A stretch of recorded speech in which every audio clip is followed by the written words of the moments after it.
Friday. I'm so happy to be with you today. My name is Doug, and we are here, Christ is the Answer Ministry, continuing this I Will Testify week. I Will Testify week, and today we're talking about love. Last Wednesday, 2 days ago, I was sharing about my testimony, how I met my wife. And today you're going to hear from our lead pastor, Reverend John Bosco, how he met his wife. And it's going to be super awesome. So thank you so much. I know many of you were moved to tears by my story. It was so beautiful last week, but you're going to hear another really awesome story. Let me just remind you that this is I Will Testify. Share your testimony. We're being open with you so that you can share with us, you can be encouraged, and you can have confidence in your story, the story that God is writing in your life. So, without further ado, also, if you haven't already done so, please follow, like, and subscribe. We are on YouTube, Facebook, Instagram. We have a website, ctmus.com. Lots of amazing, awesome things. Please do check it out. You'll be blessed, and you can share it with others as well, because we want the whole world to know that Christ is the answer. So I'm going to hop off stage. Help me to welcome our lead pastor, Reverend Jean Bosco, to find out how he met the one. Welcome, Rev. Yes, Pastor Doug, thank you so much for welcoming me, and thank you all of you who are listening. And it's always a joy to be here. How I met my wife. Whoa, whoa, whoa, whoa. Hey, yeah, yeah. Where do I begin? That's a big one. That's a huge one. But I'm gonna summarize, and I want you to be inspired. If you're married, I want you to be inspired. If you're not married and you're trusting God, I want you to be inspired by this testimony. Well, as a young man who had received Christ Jesus as a teenager, one of the camps I went to, I was taught that marriage is God's idea, and I was shown that in the Bible. So it helped me to shape my thinking that God's marriage is God's idea, and therefore I desired that God will give me a wife. Huh. God will give me a wife. And I think it happened also because of my story, which all of you have heard. I was not in my country of birth, so I'd moved to a different country, a different culture, different context. So as I prayed, my mind was to think, all right, where do I get this wife that God is going to give me? Do I go back to my country? Do I get a wife from the country I am in? So it was a constant thought in my mind, which I had no answer. Now, quickly, as I prayed and I asked the Lord to give me a wife, guess what? In my mind, I had a picture of an angel, a human being, this beautiful girl. Oh my goodness, whom I'm gonna meet somewhere, but I don't know how. Well, why did I think that this beautiful girl is an angel? It's because it is God was giving me a wife. And so I went on a personal search. Guess what? I did not find that image I had in my mind. And of course, later along, I learned it was wrong image. There is no perfect human being in this world. So I was trying to get a really angel to be a wife. Listen, I'm a human being. I'm wanting to marry an angel. That does not happen. So let me help somebody in my testimony. If you're listening to me, some of the image, those of you waiting God for a wife or a husband, your image in your mind matters a lot. So I had to quickly learn that I'm going to marry a fellow human being, a, a daughter of somebody. And now I'd asked you, one of the thoughts in my mind, where will I get a wife? Will I go back to my country of birth or the country where I was, a different country altogether? I'm born in Rwanda and I'm in Kenya, both in East Africa, but different cultures, different language, different behaviors. But listen, when you pray, God speaks. So at one time, I got to know and understand. God told me I'm going to bless you in this country. So don't move anywhere. I'm going to bless you in this country. That was in Kenya. And part of the blessing was to get a wife where? In Kenya. Well, guess what? All my friends who are Rwandese, I could see them. They're beautiful, but I knew within me, God is going to bless me in Kenya. And I was walking and following the voice of God, and I'm praying, Lord, help me. How about you who is looking for a spouse, but you don't pray? Well, does it mean you not get a wife? No, you will get a wife because this is a matter of love and a matter of choice. But listen, for those of you who are born again, my story is that to inspire you to pray for your future wife or partner. For those of you who are men, your future wife. For those of you who are ladies, your future husband, man. I'm emphasizing that because we live in the world where these things have been confused, but God's idea cannot be confused, is always the same. It has to be authentic. Therefore, fast forward, I went into ministry as a single person. There's a story for another about the ministry, yes, about the call of the ministry. And I was a youth pastor leading all these beautiful girls. But every time I prayed, the Lord said, "Your wife is not among the people you are leading. You're supposed to nurture them spiritually." And I can tell you what, it used to really work on me when some of my young adults would get married before me, and I'm still leading them. And I'm like, Lord, can you remember me? Well, fast forward. I had some friends who had observed me, and here I'm praying. And the friends began to tell me, "Man, we have a beautiful girl, and I think you can two of you can make a perfect couple." Man, and let me tell you, I did not warm up to the idea because in my thinking, I knew God will speak to me and He will show me this girl, which I have no idea from and where she is. And that is sometimes where many of us who are born again get stuck. I got stuck there for a while. Friends have offered to help me, but I think I can figure it out alone. Listen, as I inspire you, the marriage, God's idea, you need help. I said, yes, young people, you need help. Listen to me. If you get people to help you, probably you'll be in a better position. There before I share this story of being helped, I had tried a few times like what Pastor Doug said. I've tried a few times to date some beautiful girls, but they all turned me down. It was painful, but it's life. Yes, it's life. It's life. Yes, it's life. As prayerful as I was, they said no. And I said, okay, Lord, what do I do? At some point, I said, Lord, I don't want this marriage story because it's taking too much pressure on me, too much energy on me. It's taking too much emotional strength, out of me. But it's a beautiful gift. I know God is gonna give me a wife, but the waiting has been too long. And you know what? After the waiting had been too long, that's when I cooled down. And I remember the friend who offered to help me. And actually, it was not the only one. There were about few of them, a number of them. Hey, so I warmed up to at least two, three friends who I knew they mean well for me. They don't wanna, don't wanna miss. Don't want to see me suffering. This is a time that in the church, the issue of separation, divorce was really becoming too much. And then I'm thinking, I want to go in marriage, but all these people are surrounding me. They are telling me the issues in marriages. But the Lord reminded me, their life is not your life. So listen to me. Your life story is not their life story. So you need to trust in God. That's a word for somebody. But anyway, so these friends, they went ahead and began to consult one by one. So who do you have in mind? So and so. Tell me, okay, I have so and so in mind. When I prayed, I felt like, no, thank you.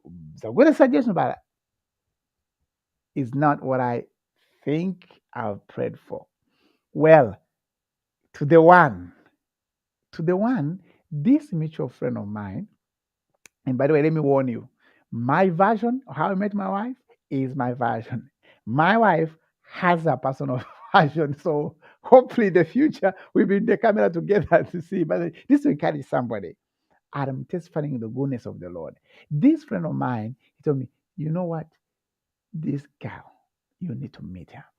And she was not in Kenya now, but then she was studying abroad and she was studying in the United Kingdom. And God opened a door for me to go for a conference in the United Kingdom. And he gave me the number. And now I traveled there. When I got there, I called the number and the number did not go through. So you could have seen me in the conference walking. I'm just arrived. It's the first time in Europe. I'm walking in the conference. I'm like, maybe I'm gonna meet this guy in the conference. Okay. Cut the long story short. I came back. I didn't meet her. I did not meet her. I traveled out of there. I went to one of the city and try and see if I can see this guy. I did not meet her. Well, the following year, this is what God did. My friend's friend, we have a mutual friend. My friend told me she has visited the country. And my friend invited her to church. Guess what? After the church service, I went to greet my friend, and then she meets so and so. And I'm like, okay, my wife is called Evelyn. And I met her. And of course, it didn't click to me that she's the one. But I said, oh, thank you. Later, then we changed numbers. And from there, my friend later on we talked, said, that is a girl. You so okay. I said, thank you so much. So I went to a time of prayer for about 2, 3 months. I did not speak to her. But now the urge to get married was very intense. And you know what? I got a strength. I said, I'm gonna ask her out. This one, man, you got to get the strength, the courage, pray, God to give you courage. Because one of the delays also I took is the that is something that man we need to help. And part of it is the lack of mentorship. Now, like you know my story, lack of mentorship in the area of manhood, which a number of us who are born again, you're a good brother, but that area you need help. You don't think you know it all. The watching of videos or how others have made it's important, inspiring, but get a real person to work with you. And I got some of those. Anyway, 2, 3 months later, I called this lady, now my wife, and she picked up a call. I wondered when I'm talking the same person I met, but she was sounding beautiful, nice. I'm saying, wow, I felt in my heart, I got a wife. I said, okay, let me go slow. When I called her, she's like, oh, so and so. I said, yeah, it's good. And I asked her, can we have a coffee together? So she told me, I don't take coffee, but I do chocolate. I said, okay, chocolate. Let's go, chocolate. Well, cut long story short, we had prayed to the Lord. I said, Lord, the lady I will ask out, and she will not give me complications, and she will not try to take me around because I was like, Lord, I'm straightforward. Help me, somebody going to be straightforward with me. And you know what? My beautiful wife now, when we met on that time for chocolate date, not coffee date, chocolate date, we talked for about 3 to 4 hours as if we knew each other. From after she got out of work about from 5:30. We went all the way to 9, 10 p.m. talking over the chocolate. Hey, it's like we just connected. There was this bond, but that was not it yet. And that evening, I still remember she was waiting for her mom to had traveled out of town, and she was going to pick her mom. And so, can I offer to take her? And she said, yes, let's go. Went and wait for her mom like another 1 hour. It was a Saturday, and Sunday was to be, as a pastor, was to be in church. And oh, there was some delay on her mom's side, and we kept on waiting. It's almost midnight. Her mom has not arrived, but I was still there, keeping her company or just feeding this nice feeding around her. I don't want to go home and just because I want to see how your mom comes and arrives safely. But finally, we agreed, okay, let me go home, prepare for Sunday tomorrow, and then we catch up. And then, of course, you can imagine where from there the conversation kept on going. It was like in a month of March, early March, and in the same year, we got married. Things very fast. Man, by November, we were married. Why? It's because it was dead then. How did I get to know it is her? Maybe three things. One is that when we met, there was no pretense. I did not pretend, she did not pretend. I know people as men, we come pretending to show to the girls that we have it all together. No, I did not want to pretend in front of her. She did not also put up a lot of pretense like a man. I did not pretend. No, she came as she is, natural, no much. Covering, so I could see this is the really girl I wanted. So no pretending. Number two, which I confirmed in my heart, I close my eyes and I open and say, this is the woman I want to marry and commit to her for the rest of my life. When I wake up, I want to see her and I'm going to love her the way she is. When I want to work with her, I will present to the rest of my friends, this is the girl I love. And because I wanted to commit, because I knew it's once of all, I'm no other second option. This is it. So I'm going to commit to her. So, and then let me tell you, God honored that prayer. So I said, I'm going to commit myself to her. And number three, listen, listen to me this. And many people don't agree. But number three, I asked her friends, give me a recommendation. And I'm telling you, this is something that the young generation don't want to do these days, but it works. Do your proper investigation. She does not know an idea. She had no idea. I'm not investigating to winch hunt and try it. No, no. I wanted to make sure that this, what I'm seeing, is the same person they know. And of course, connected with that, I had to get my one of my mentors, a woman with a faith. She asked, "Have coffee with so and so, and tell me what you sent." And by the time the coffee was done, she sent me a message. Say, "Pastor, you got a wife." Amen. I said, Amen. That's how I met my wife, and very, very beautiful woman. And I committed to loving her just like Christ loved the church. And I'm still struggling. Pray for me. I'm still working myself out to love her and care for her. We have two beautiful children and we see serving the Lord together. It's every day is a new day. We, of course, we talk about challenges in marriages, but this is not time for challenges. How I met my wife and how we are building this marriage is by the grace of God, and we look forward for even growing older together. In the day we'll be celebrating 50 years in marriage together. Now we are in our 12th year. I mean, it's growing sweeter and sweeter. And for those of you praying, I pray that the Lord will see you. And that's my story, how I met the love of my wife. Thank you for listening.